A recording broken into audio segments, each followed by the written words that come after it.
ESPN Radio. This is the Thundering Herd Podcast.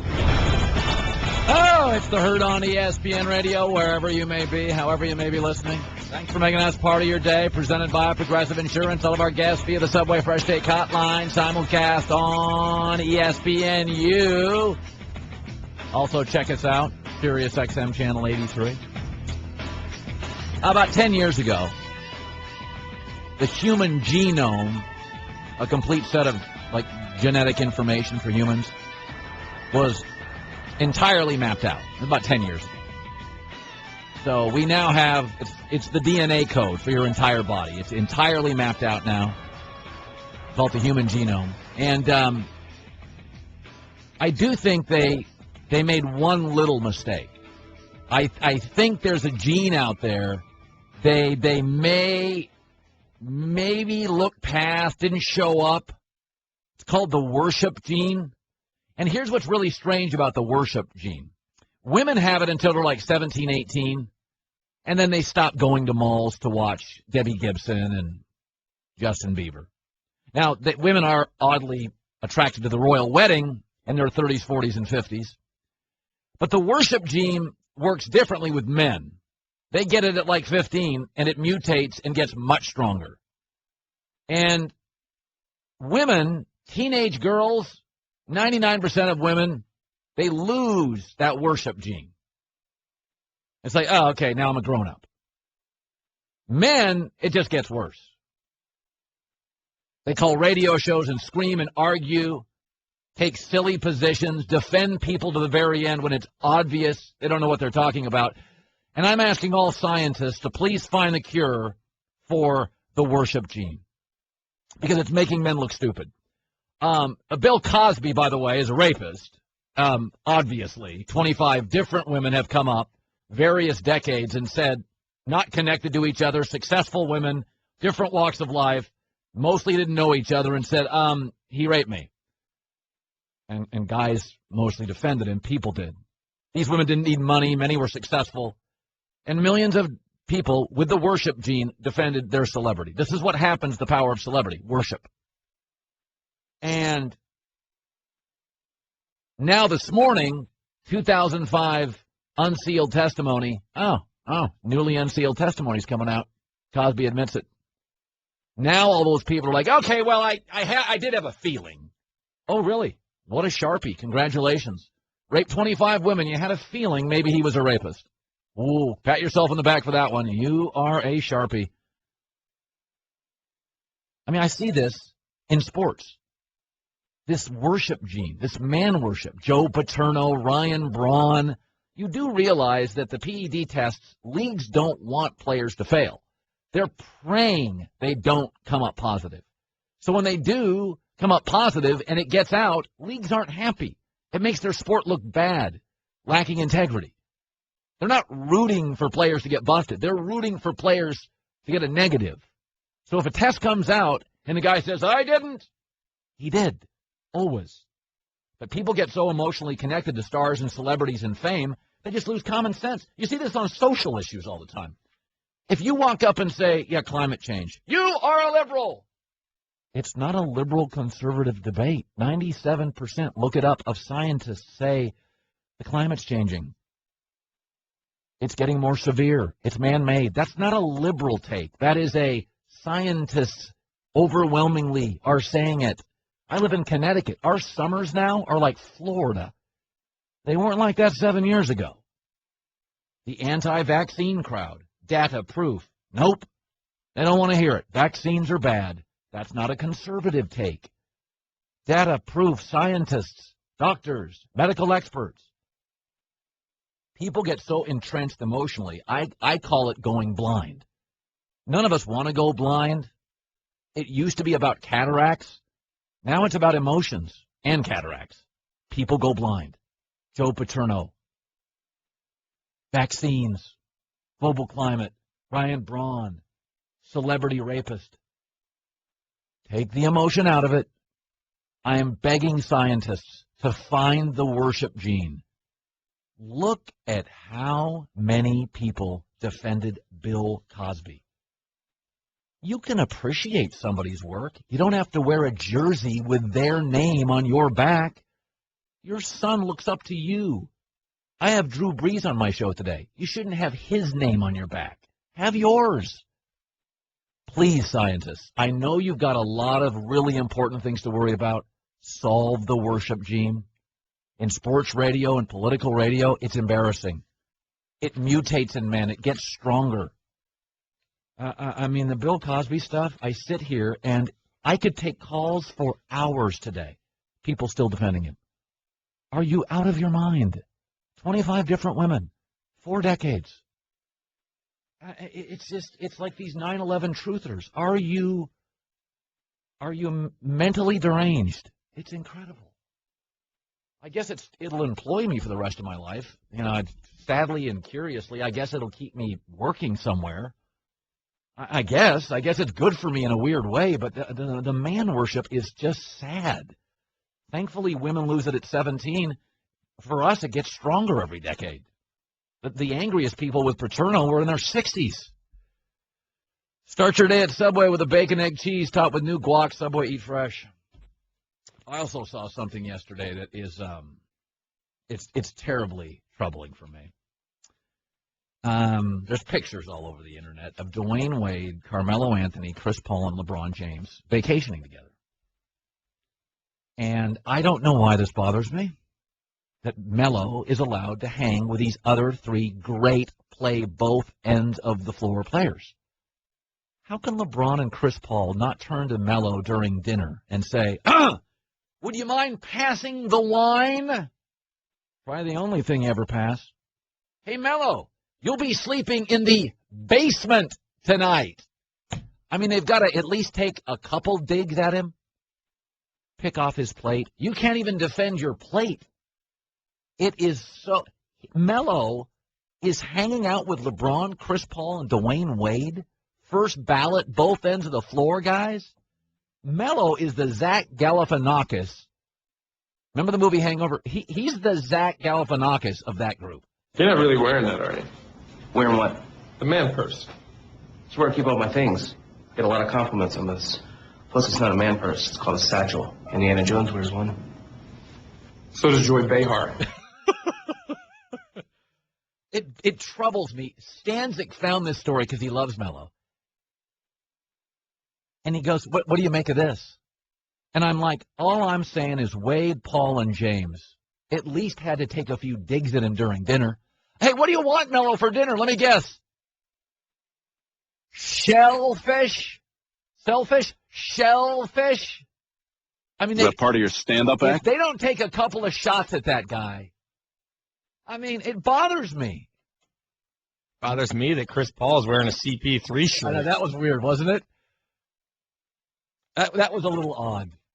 It is fascinating to me that a giving, caring guy like LeBron, his best friend is Melo, the most selfish guy in the league. What's going on? I tend to think of myself as a one-man wolf pack.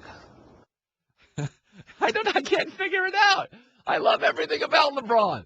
I hate everything about Melo. And they're best friends. It bothers me. 4 of us wolves running around the desert together in Las Vegas, looking for strippers and cocaine. Oh, it just doesn't make sense. Bradley Cooper, all these talented guys, and they go to Vegas with Zach. You're in the Herd, the Thundering Herd podcast. Former front office insider Amin Elhassan with the Phoenix Suns, formerly joining us here. I want to play a quote from J.J. Redick, who was brutally honest on a radio, and play the tape of J.J. Redick ripping his front office with the Clippers and essentially Doc Rivers. Go ahead. Give us a grade of your team so far through free agency. We had one priority this summer, and that was to re-sign DJ, and we missed out on that. Amin Elhassan, first of all, I like his honesty, although I do feel, Stanzik noted this morning, that Lance Stevenson's now a Clipper, could take some minutes from him. I don't think J.J. Redick's in the greatest mood right now. So is it an F, letting him go? First of all, I got to commend J.J. Redick. He hit his boss with the, you had one job. You had one job to do, and you dropped the ball. But here's why I do agree with him. It is an F. It's because they didn't retain him, but they also compromised themselves by trading away Spencer Hawes. So they have no bigs. And the first free agent they came to terms with was Paul Pierce, another slow, unathletic, non-defensive wing. So they basically stacked the deck to really, really, really needing DeAndre Jordan and could not deliver on keeping him. Well, they're a terrible defensive team, largely for what you said. Everybody can score, no rim protection, right, and nobody can defend on that team. Right, and that's the big thing that a guy like DeAndre Jordan does. And I think he's overrated defensively. He's not as good as Doc made him out to be, but he was the only guy on that roster that could do that and make up for the mistakes of guys on the perimeter. Remember, they also lost Matt Barnes. He was their best perimeter defender. So this team got a lot worse overnight defensively. In a conference, the Western Conference, which is loaded with great offensive wing players. Pretty much. Amin Elhassan joining us. You know, when you look, Mark Cuban said something the other day that I thought was interesting, and I think you thought it was interesting as well. His thoughts on he's glad they got DeAndre Jordan, or they would have tanked. Or they would have tanked. And that's the funny thing. He got fined for naming DJ and Wes Matthews. But the truth is he probably should have got fined for admitting that tanking is a strategy, because that's the big taboo in the NBA. There's nothing to see here. There's no tanking. We just decided to go young. It's the dumbest thing. It always makes me laugh when the league takes this official stance that nobody's really doing this. Of course they are. Mark Cuban just admitted to it. He said we would have done it because this year he feels like most of the teams that were racing to the bottom last year, which is the words he used, racing to the bottom, they're trying to take a step forward now. The Minnesotas of the world, the New Yorks of the world, the Lakers of the world.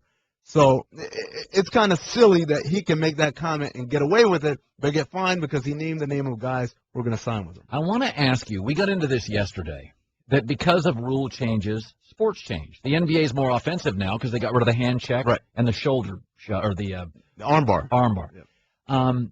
I don't think tanking works like it used to, and my theory is, unless you get Andrew Luck or LeBron, those are transcendent, once-in-a-generation per sport players, that it used to be that you got Akeem or Patrick Ewing. They were men. Now I get Andrew Wiggins, talented, but a kid. You used to go to the supermarket and get a cake ready-made. Now you're getting dough and milk and eggs, and you got to make the cake yourself. I don't think tanking works as well. I think it does, because the only way you have access to those guys is by getting them as milk and dough and eggs, flour and eggs. If you try to buy the ready-made cake, most of the time it's too expensive, or they're just not interested in signing with you if you're a bad team. This is your only shot at superstardom, but you're right. It used to be I get that guy, and next year we're a different team. Next year, Ewing, you're just a different team. You're a completely different team. Now you've got to wait 2, 3, sometimes 4 years. It's also interesting because they come into the league at 19, and I'm seeing more whiffs by general managers because you, I guess, have less tape. I'm of the opinion that there are going to be whiffs no matter what. There's so many factors that go in, and it's hard to ever figure out because a lot of it isn't what they're doing on the court. It's who they are as people. It's what they do when they're faced with adversity. These are the things that I think really separate the great ones from the great talents but never fulfilled potential. Is there any free agent left that matters? David Lee just went to the Celtics. It's a nice piece. He's another B- player for them, right? Right, yeah. And they've got a roster full of really nice, solid guys. Right, yeah. I mean, he moves them forward. I think he's better offensively than anybody they have, but you're right. The Celtics are still this team that's waiting to make a trade, a real trade. Say, hey, we'll give you, look at our roster. Who do you like? Look at our picks. What do you like? And then you give us a star. That's what they're gearing up for. I mean, I thought it was fascinating. They offered Charlotte 6 picks to get it, and they couldn't get it. What did that say macro when the Celtics said, here's 6 picks, because they know next year's draft is awful, and nobody bit? What did that tell you? Well, it told me that Charlotte's out of their mind because they could have gotten Frank the Tank at Boston's pick, that pick that Rozier was later on that round. I believe it was 16.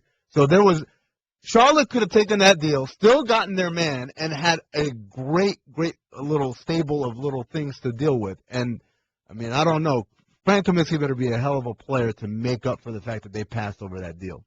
He's not going to be, is he? I think he's going to be a good player for them, but not good enough. What do you mean good? What does good mean? solid, like Josh McRoberts was. Okay, 2 Josh years ago. McRoberts isn't winning games. He was winning games for them 2 years ago. That's the biggest drop-off for them from 1 year to the next, was losing Josh McRoberts because he made life easy for everybody. He's a good passer. His shooting, he's not a great shooter. He's good enough to give Al Jefferson room to operate. What does he have, a 15-point-a-game guy?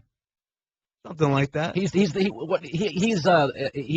bearded 6'9", 6'9.5" guy. Got a little bit of facial hair. Yeah, do like 13, 7 rebounds, 3 to 4 assists. He was one of their best passers. They don't have, like, people love talking about Kemba Walker as a great point guard. He's not a good passer. He's a guy who likes to shoot. He likes to get him up. You need someone whose first thought when they touch the ball is, how can I make someone else better? Okay, I just had a caller say I was a fanboy. He said, you bang on Carmelo Anthony, but what you love Chris Paul. And I said the reason I like Chris Paul is because he passes and he plays at least moderately good defense. It's great defense. And I said, all the players in this league that I've always loved play both ends of the floor. I never loved Dominique Wilkins. I never loved Clyde Drexler. I loved Michael Jordan because he was so good defensively. And so a guy called and he said, but neither is one. And I said, I'll take Chris Paul over Carmelo Anthony.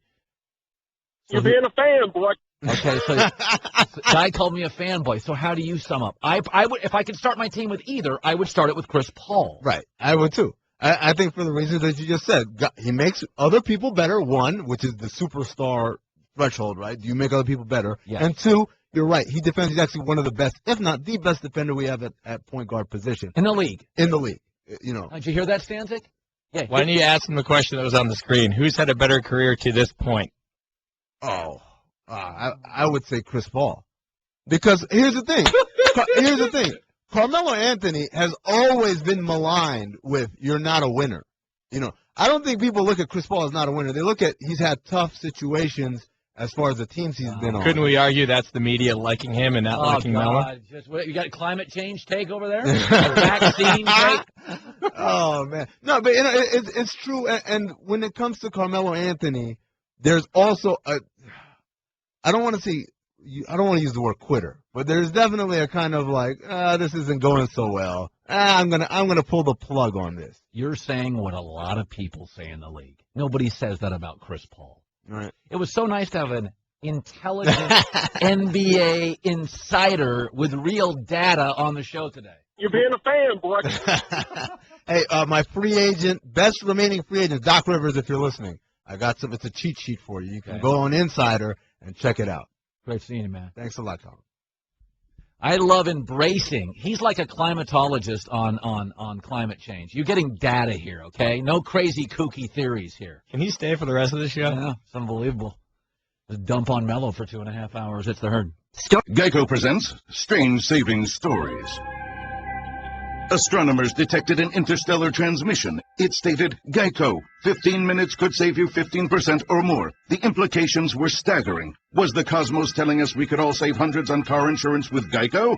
Or did their radar merely pick up a signal from the nearby Rufus and Clyde's morning show? We may never know.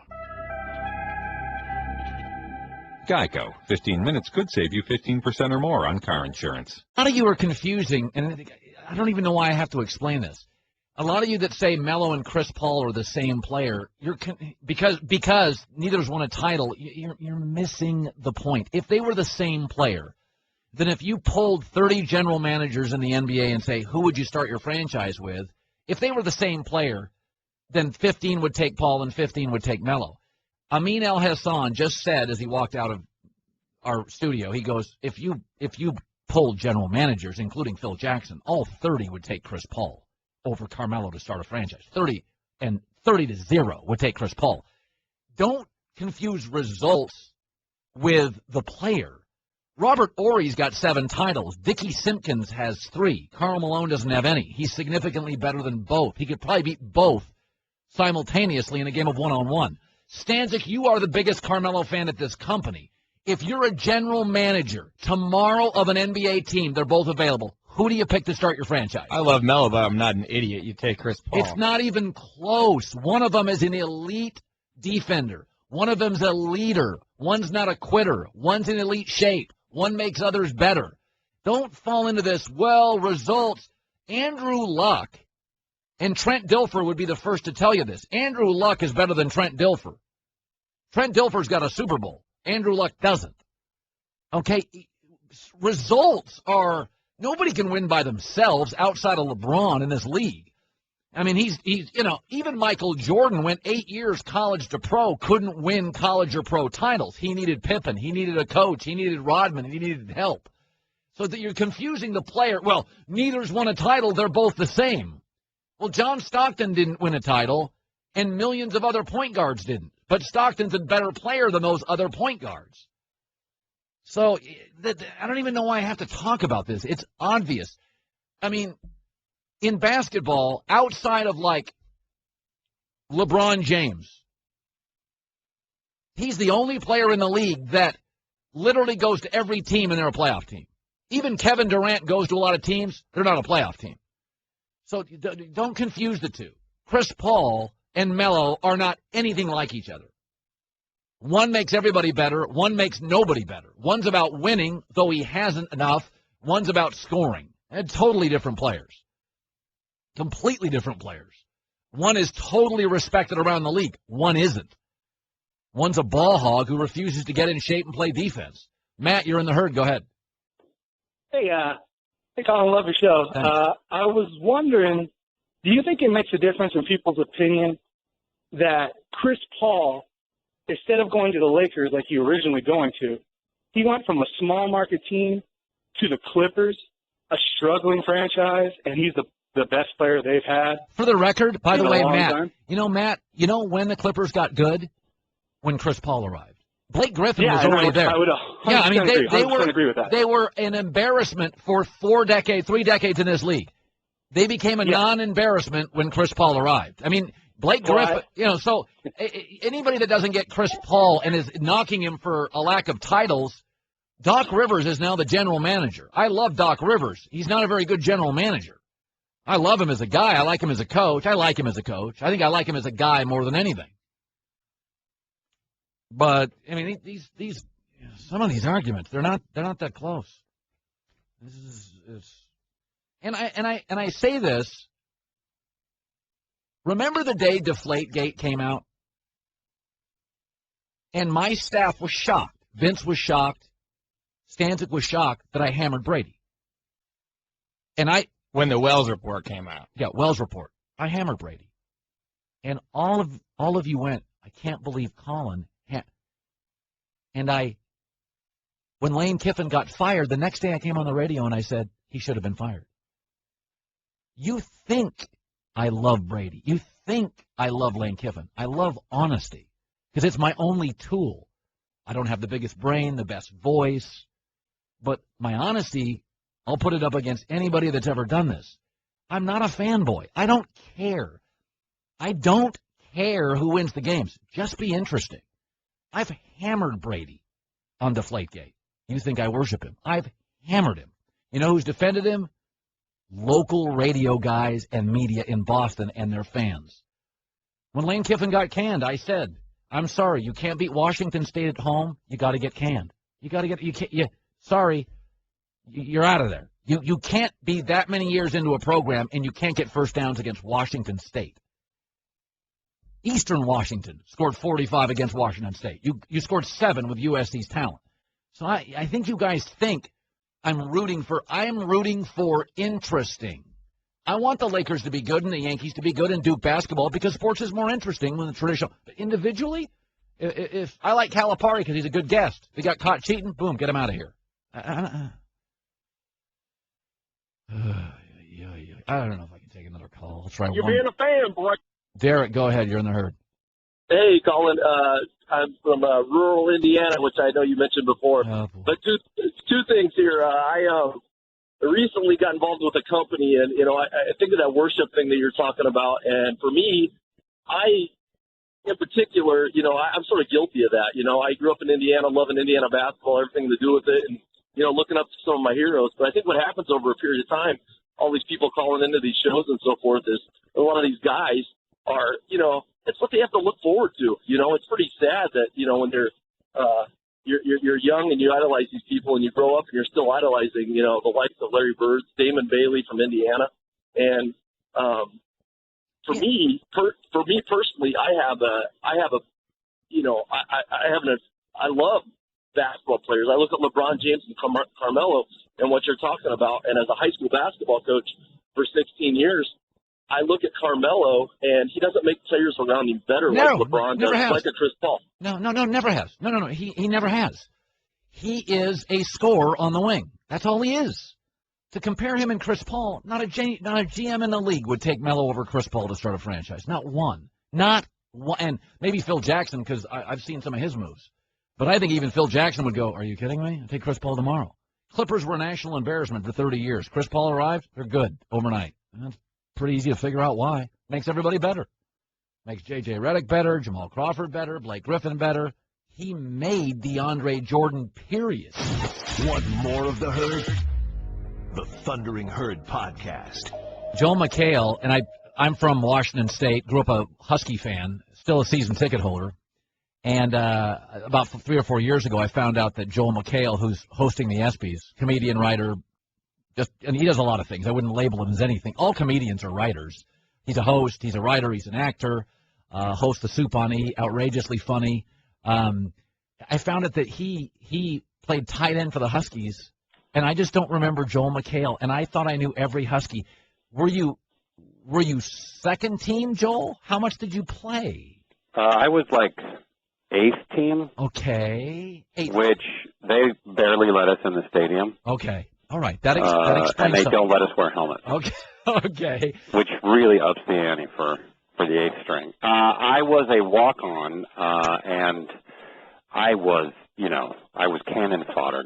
I was not good. I didn't get, my head removed, thank God.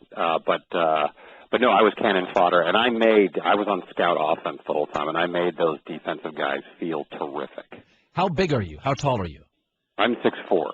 Oh, you are 6'4". Wow. Yes. At the time, I weighed like 245 pounds. What do you weigh now? What do you weigh, about 205? I'm like 215 now. I had no idea Joel McHale was this job. You're like a pro athlete. I didn't know you were this tall. Well, I'm the size of one. It's the skills and talent of the pro athlete that are eluding me. You're a funnier, taller Rudy, is what you are. I think. Yes.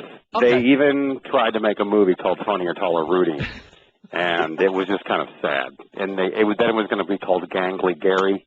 Yeah. And it just didn't work out the way I wanted. A lot of profanity. Your show on E just dismantles the Kardashians, and now you're going to have to give an award to one of them. Is that strange? Well, I'm not actually handing the award away. Okay. I'm not doing the presentation. Okay. But there's no doubt that, as everything at the ESPYs is up for jokes to be made out of it, since that literally is my job. Joel, I watch these guys do the Oscars and the White House dinners, and it's even the Norm Macdonalds, the David Lettermans. When you get prepared for this, how many writers do you use? How long does it take for you to create the ESPYs circumstances as a host? I started about 5 years ago.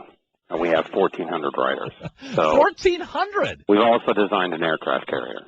That's so much spare time and dedication. Do you get nervous? I've been in the crowd. Will you be nervous? After I did the White House Correspondents' Dinner, I don't know if I'll ever be nervous again for anything, because that was about as strange and wonderful and nerve-wracking of an experience I've ever had. Next to dropping acid. Wait, no. I haven't dropped that much acid. I'll be very excited. I now do the soup live every week, so I don't get as nervous or kind of wigged out as I used to. I get very excited, and I'm sure as the moments before, I'll be like, whoa, well, here we go. But I don't, the way I used to get nervous, no, I probably won't, unless something is going horribly wrong, or like I go blind or something. I'm moving to California here pretty quick, and you're a Seattle kid that now lives in California. Yes. I love the weather. There's so much I love about it. Now you're a Seattle kid that moved there. What what would you give advice? Because people around the country, like California is one state, and it's different than every other state for a variety of reasons. Right. People think everybody's the Kardashians there. You do in Iowa. Everybody thinks California's all the Kardashians. Are your friends all industry people? Do you live by industry people? Well, it's kind of like, yeah, well, you do. I mean, 70% of, I think, greater Los Angeles are people that work in the entertainment business. So you can't throw a rock without hitting. I mean, it is the industry of the city. Where are you moving from? From Washington? No, from Connecticut. Ooh, yeah, that's different. I would say Washington is a lot more like California than Connecticut is. But why are you moving here? I guess that's. Well, I think for my business, like your business, I need to be around smart, funny people, and California's got a lot of those. LA's got a lot of those. Wow. So you're in Bristol. Oh yeah, and it's not funny here. It's not a funny place. You are in for it is different. Yeah, you are going to be in for a rude awakening.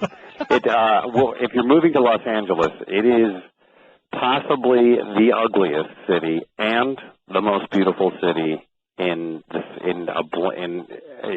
5 seconds. They have done, and this place is beautiful, but they have done a horrible job of city planning.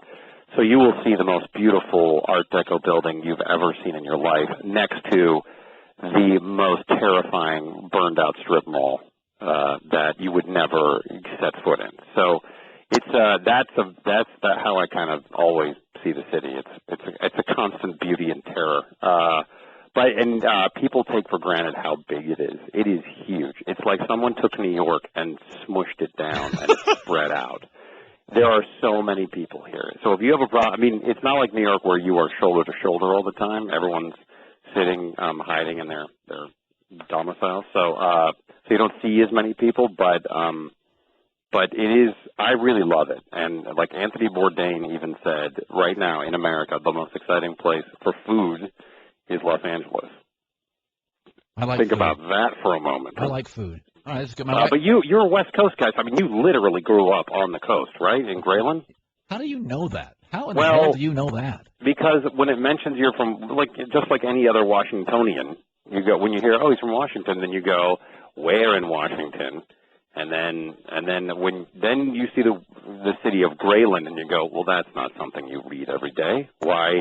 How did that all happen? You must be like the mayor of Grayland. Yeah, I'm a big deal in Grayland. It's got. How long does it take for you to get to Portland? Equidistant. Portland, Seattle were about 2 hours. But you grew up there when it was desolate, right? Oh no, I grew up. I'm not joking. I was the sports editor, the quarterback, the running back. There was nobody where I grew up. It is rural America. You literally played against gooey ducks. Yeah. I'm not joking. I grew up in a town that had, and I kid you not, 21 people on the football team. My word. Yeah. So when you go back home, are you the mayor, governor, god of the town? I don't go back home. I just don't go back home anymore. It's very depressing. Is it? But isn't it doing? It's not doing well. No, because I don't think rural America is doing well. Right. Well, I mean, I guess when you left, the editing, there was no more sports page, there was no more quarterback, there was no more running back. Yeah, they just snapped to the running back when I left. If you could have done color commentary while you were playing. Amazing. That would have been like a long snapping back to me. I could have.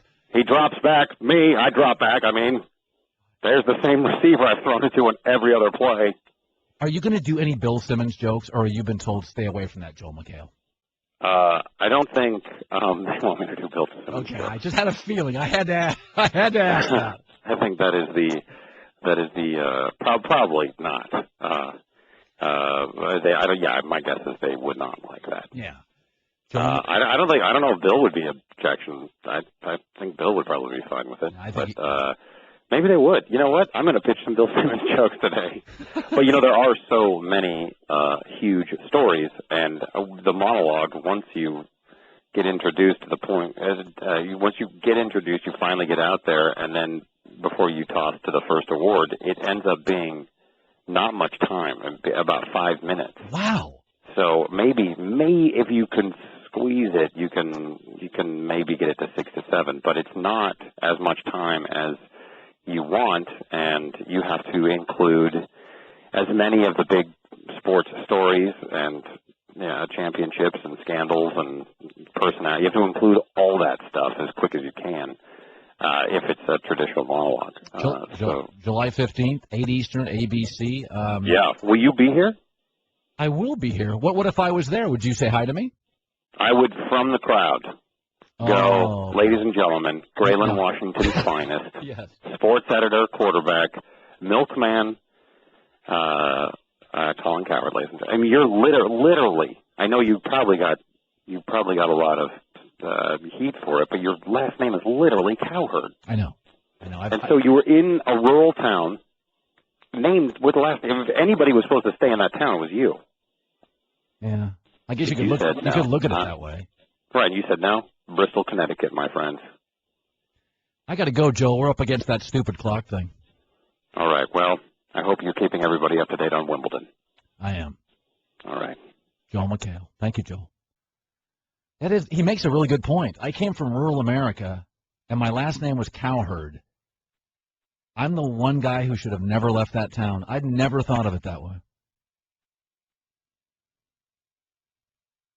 If my name was Colin Metropolis, then you leave. It was Colin Cowherd. Good point. Well done. Third.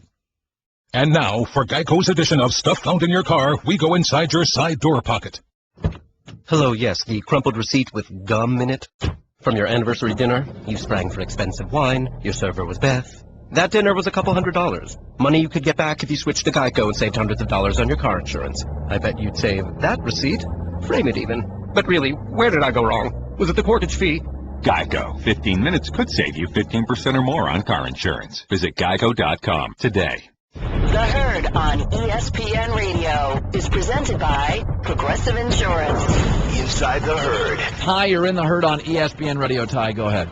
In your famous words, could I argue what has Chris Paul done that's more than Carmelo Anthony, and he's had better coaching and surrounding cast?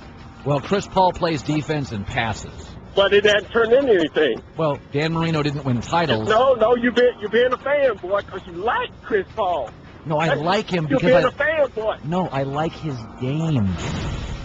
I never understood why that's so hard to delineate the difference between those two. Carmelo doesn't play defense and pass. Chris Paul does. Chris Paul's my kind of guy. That's why I like him. I don't like him because his name is Chris Paul. I like him because of the way he plays. So, yes, I'm a fan of his game.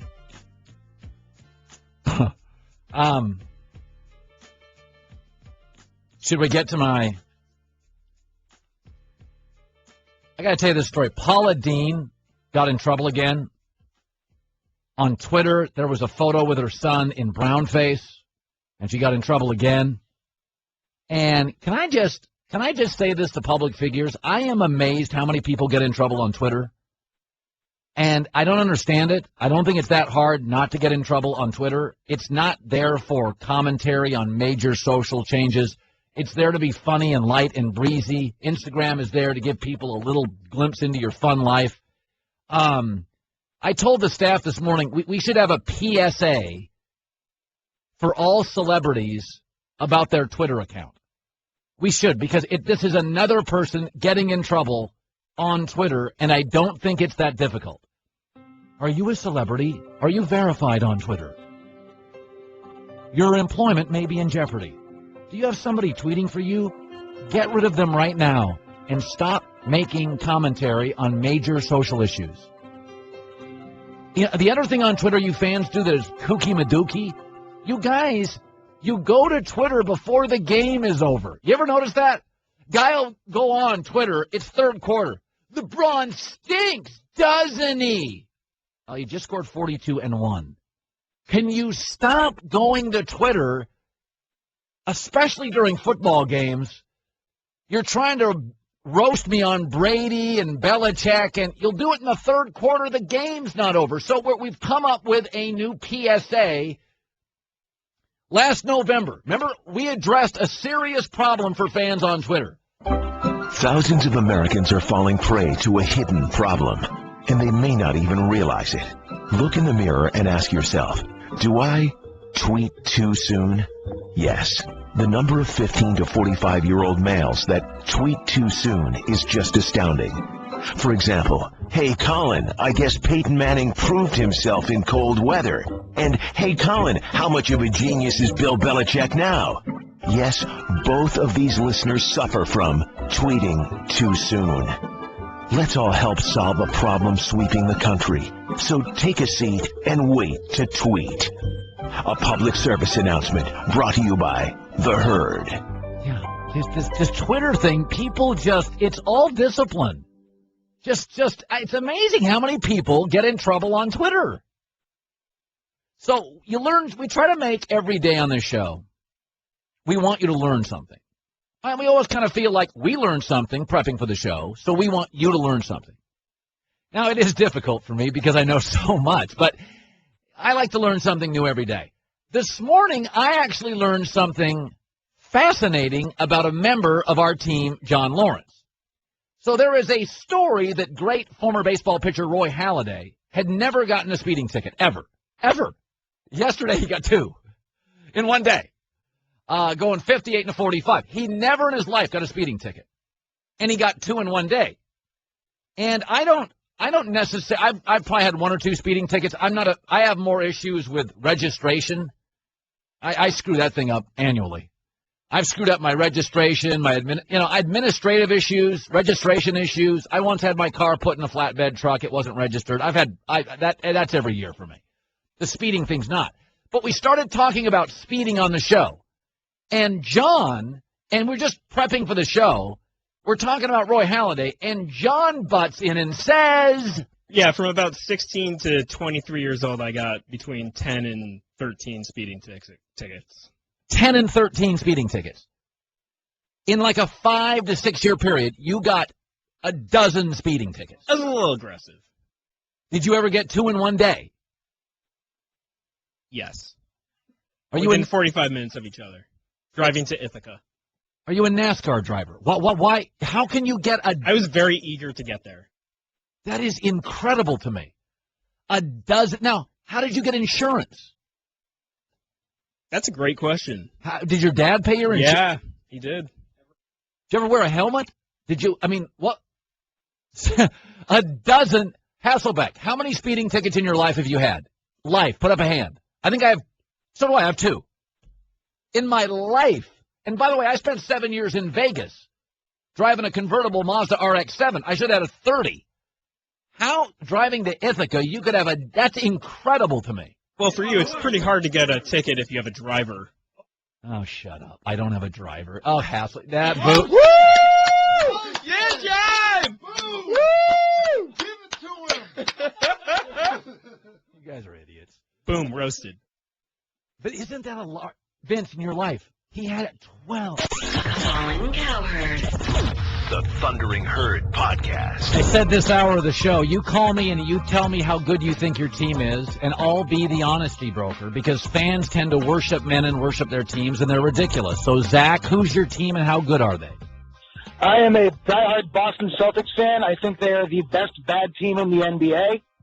I think that they're the only ones not getting covered in their rebuild because they're not a dumpster fire like the Knicks and the Lakers are. You're looking at guys like Jay Crowder who've been elevated by good coaching. Guys like Jonas Jerebko, Avery Bradley not being on first team all defense is a joke. There's a lot of talent there. I think they're one piece away. I think they're a 5 seed in the East this year. Well, they're not Cleveland, Chicago, Washington, or Atlanta, so that's not outrageous. I think you have a great coach. I think you have a bunch of B-minus players, and I don't think you're one piece away. I think David Lee helps. I think you're probably 2 really high-end players away from challenging for the East because LeBron, Kyrie, and Love are 3 high-end players, and Mozgov's pretty good. So I don't think you're... Do you think that they would have competed with Atlanta in the first round last year in the playoffs? Because I believe they could have taken at least a 7 and possibly beat them. Well, I think they could have competed. I think the East, outside of Chicago's roster and Cleveland, is mostly mediocre. I don't think Boston's a playoff team in the West. I mean, there's not at all. Not at all. So if you're asking me what I think, Boston is not a championship-level team. In the weaker conference, they're a playoff team because they have an excellent coach and they play real defense to the best of their ability, and they do have a bunch of what I would say a bunch of Jared Sullingers. They've got Avery Bradley, Jared Sullinger, Kelly Olynyk. They've got they've got some players. They're fine. I thought they gave Cleveland some interesting games. They do not have the ability with 4 minutes left in basketball games to go to a player and score down the stretch in an elite fashion consistently. And that's the. I mean, they're going to go against Derrick Rose, or they're going to go against LeBron, or they're going to go against an Al Horford to a lesser degree. I don't think they have a guy 4 minutes left, end of the half, end of the game, take the game over. They don't have that guy, and I don't think you can win a championship without that kind of guy. All right, let me go one more. Chuck, you're in the herd. Go ahead, Chuck. Hi, I'm a Pistons fan. It's an unfortunate but sad truth I am. This year, I think that they've made solid moves, and the Eastern Conference itself is a dumpster fire. So I think with Reggie Jackson, partner to Drummond, is an excellent pick-and-roll combo. Hopefully his shooting improves. Pope is a solid B-, C+ player. And then Elhassan is going to solidify the stretch 4 spot from now. Stanley Johnson right now in Summer League is looking like in 1-2 years he could be legitimate. I definitely feel like with Marcus Morris kind of holding it down for 20 minutes a night, that they could probably be reasonably a 7th seed in the East. I'm not a big fan of Stanley Johnson is tearing it up in the Summer League as an argument. That's sort of like saying your cousin Mel is tearing it up off Broadway and he's going to be the next Tom Hanks. I would say they're closer to an 8 seed. You took best case scenarios. Now, if Bill Lambier's coming back, I'll put you in the 7 slot. Let's do another one here. Carson, you're in the herd. Go ahead. Hey, Colin. Thanks for taking my call. You bet. I'm a huge Arizona Cardinals fan, and I think we're a legitimate Super Bowl contender. We did lose Todd Bowles on our defensive side, but I don't think that's going to hurt us. And we have Carson Palmer entering the season 100%, and our defense is legitimate, and I just want to hear your thoughts on that. Is this actually Carson Palmer calling the show right now? I just no. I think Carson's out of the top 10 quarterback group right now in his career due to the injuries and time he's been in the league. I think it's hard to win a Super Bowl if your quarterback's not in the top 10. I like their roster and I like their coach. They won't be as good defensively because Todd Bowles is terrific. Job well done brought to you by Napa Auto Parts. Stop by your local Napa Auto Parts store, Napa know-how. Yeah, most fans there, I would say those fans that called were optimistic but not delusional. I think those callers were optimistic. But I wouldn't say they were delusional. Arizona is one of those, I don't think they can win the Super Bowl, but they can make the playoffs, and they're good enough to win a playoff game. Super Bowl, you're going to have to get through Green Bay and Seattle. And right now those teams are really good, and they've got younger, healthier quarterbacks who are at this point in their career better quarterbacks. Listen, Seattle's got the best roster in the NFC and in the NFL. You're being a fan, boy. Seattle's got the best roster, so you're going to have to go through Seattle. And you're probably going to have to go through Seattle in January when it's raining sideways. That's not great for a dome team. All right, we'll see you tomorrow at The Herd on ESPN Radio. Check out The Herd with Colin Cowherd weekdays from 10 a.m. to 1 p.m. Eastern on ESPN Radio, ESPNradio.com, and on ESPNU. The Thundering Herd Podcast.